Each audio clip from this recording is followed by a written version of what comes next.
This happened during my senior year of college, and it's by far the most unsettling thing I've ever experienced. Even now, I'm not sure if I'll ever understand what really happened, but I still get goosebumps thinking about it. I lived in an off-campus apartment building that was mostly full of other students. It wasn't the nicest place, but it was cheap, and I had my own space, so I didn't complain. My next-door neighbor, Danny, was someone I only knew in passing. We'd exchange a quick hey in the hallway or elevator, but we never really talked. He seemed like a quiet, regular guy. One night, I was up late working on a paper when I heard this loud crashing sound from Danny's apartment. It sounded like something heavy had been thrown or knocked over. It startled me, but I figured maybe he'd dropped something. A few minutes later, though, I heard it again. This time followed by what sounded like muffled yelling. I hesitated for a moment before deciding to knock on his door. I'm not the type to get involved in other people's business, but it sounded bad, and I was worried something might be wrong. When I knocked, there was no response. I knocked again, louder this time, and called out, "Hey, Danny, everything okay in there?" The yelling stopped instantly. For a few seconds, it was dead silent, and then I heard slow, deliberate footsteps coming toward the door. My stomach dropped as I waited, but Danny never opened it. Instead, I heard a low, almost growling voice from the other side say, "Go away." I froze. It didn't sound like Danny's voice. It was deeper, more guttural, and it sent chills down my spine. I didn't stick around to argue. I went back to my apartment, locked the door, and tried to convince myself that maybe I'd just misheard him or that he'd been drinking. The next morning, I decided to check on him again. I knocked on his door, but there was no answer. Later that afternoon, I saw the building manager in the hallway and casually asked if he'd seen Danny. He gave me this confused look and said, "Danny moved out last week." My heart sank. I told him I'd heard noises coming from the apartment the night before, but he just shrugged and said it was probably the new tenant settling in. I didn't press the issue, but something about it didn't sit right with me. That night, I started hearing noises again, scraping sounds like furniture being dragged across the floor, and what sounded like faint whispering. I told myself it was just the new tenant moving in. But when I passed by the apartment the next day, the door was wide open, and the place was completely empty. No furniture, no boxes, nothing. I went back to the building manager, and he swore up and down that no one had moved in yet. According to him, the apartment was supposed to stay vacant until it was renovated. I still don't know who or what was in that apartment, but I moved out as soon as my lease was up. To this day, I can't walk past an empty apartment without feeling like someone is watching me. To whoever or whatever was pretending to be my neighbor, let's not meet. Hi, everyone. This happened during my sophomore year of college, and to this day, it's the reason I refuse to stay in old dorm buildings. It still gives me nightmares. So I was living in a dorm that was built in the 1950s. The place was creepy enough on its own. Dimly lit hallways, creaky floors, and windows that barely shut all the way. The basement was the worst part. It was this damp, unfinished area where they kept the laundry machines and old furniture no one wanted. Most of the time it was empty, and everyone avoided it unless they needed to do laundry. One night, I was working on a group project in my room when I realized I left my laundry in the dryer. It was almost midnight, but I figured I'd just run down, grab my stuff, and head back up. I took my phone and a flashlight, since the basement lights were notoriously flickery. When I got down there, it was dead silent. The air felt heavier than usual, like it was harder to breathe. I chalked it up to my nerves. It wasn't my first late-night laundry run. I walked to the dryers, and as I was pulling my clothes out, I heard something. It sounded like a faint tapping coming from the far corner of the basement. I froze, my heart racing. The basement was huge, with rows of old lockers and forgotten storage crates.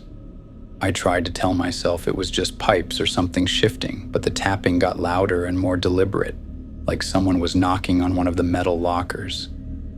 "Hello!" I called out, my voice trembling. No answer. I grabbed my clothes and started backing toward the stairs when I heard it, this low, raspy voice whispering, "Don't go." It wasn't loud, but it was close, like whoever said it was right behind me. I spun around, shining my flashlight, but there was no one there. At this point, I was in full panic mode. I bolted for the stairs, clutching my laundry.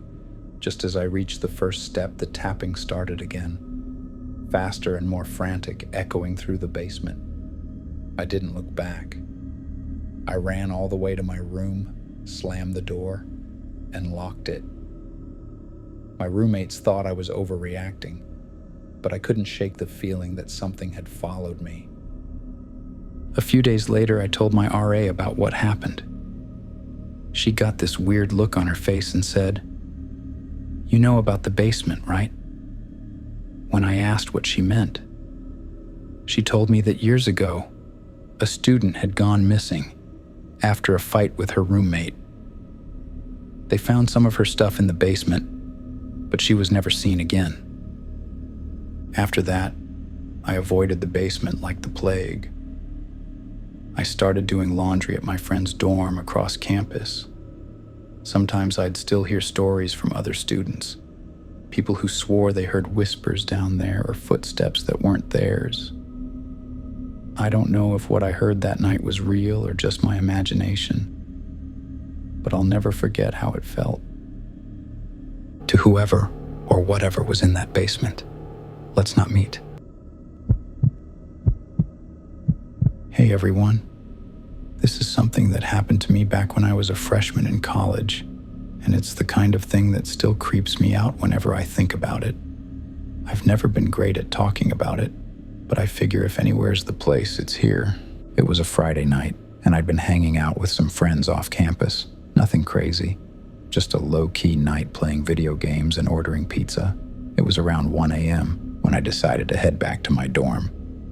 My friends offered to walk me, but it wasn't that far, maybe a 10-minute walk, and I figured I'd be fine. The streets around campus were usually quiet at night, and I'd walked back alone plenty of times before. I'd just passed the library and was heading down a side street that cut through a patch of trees when I noticed something. There was a guy standing under one of the streetlights up ahead. He was tall, kind of scruffy, and dressed in clothes that looked like they hadn't been washed in a long time. I couldn't see his face clearly, and he wasn't moving, just standing there, staring at the ground. I tried to act casual as I walked by, keeping my head down and my headphones in, though I had the music paused so I could still hear. As I passed him, I glanced out of the corner of my eye, and that's when I noticed he wasn't staring at the ground. He was staring at me. I picked up my pace, trying to shake off the weird vibe, but after a few seconds I heard it. Footsteps. Slow at first, then quicker, matching my pace. My stomach dropped. I turned around and sure enough, the guy was following me.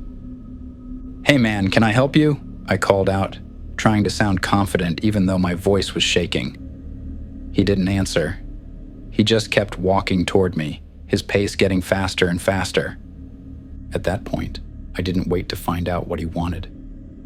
I bolted. I ran as fast as I could down the street, my backpack slamming against my back, my heart pounding in my ears. I could hear his footsteps behind me, heavy and uneven, like he was sprinting to catch up. I turned the corner near my dorm and saw a group of people outside smoking. I don't think I've ever felt more relieved in my life. As soon as I got close to them, the guy stopped running. He stood at the edge of the street, staring at me for what felt like forever, before turning around and disappearing into the trees. I told the group what had happened, and they walked me inside. I was shaken, but I figured it was just some random creep. I didn't think much about it after that, at least not until a couple of months later. That's when the campus police sent out an email about a man who'd been arrested for assaulting a student near the woods off campus. The description matched the guy who'd chased me that night. Tall, scruffy, dirty clothes. Apparently, he'd been living in a makeshift camp in the woods and had been targeting young students walking alone at night. I don't even want to think about what might have happened if I hadn't run into that group outside the dorm. I still get anxious walking alone at night, even in well-lit areas.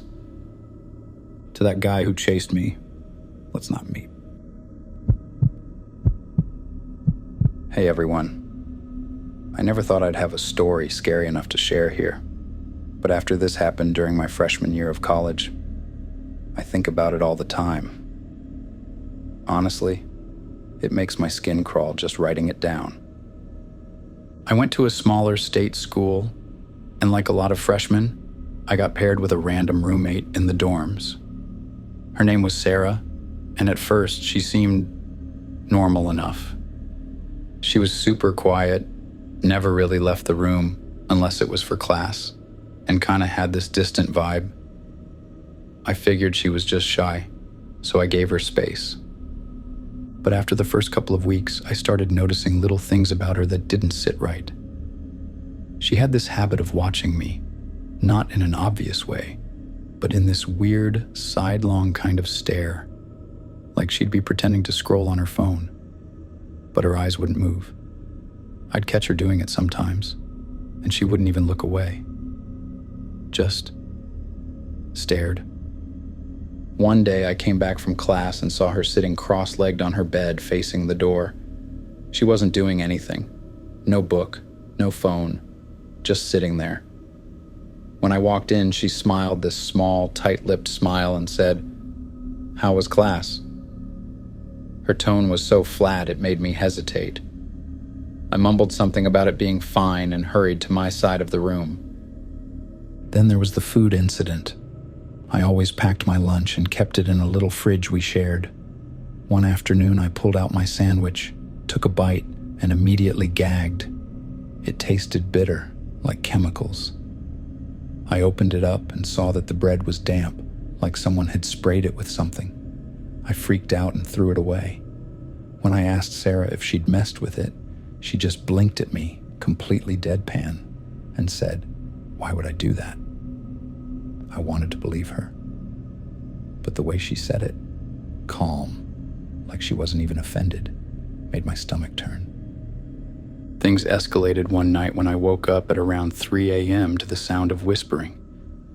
At first, I thought Sarah was on the phone, but when I sat up, I saw her. She was standing in the middle of the room facing my bed, whispering something under her breath. I couldn't make out the words, but it didn't sound like a phone call. It sounded like she was chanting. My heart was pounding, but I didn't say anything. I just lay there, pretending to be asleep, until she crawled back into bed without another word. A week later, she was gone all night, and I thought I might finally get some peace. Around 2 a.m., I was lying in bed when I heard scratching. It wasn't coming from the walls or outside. It was coming from her closet.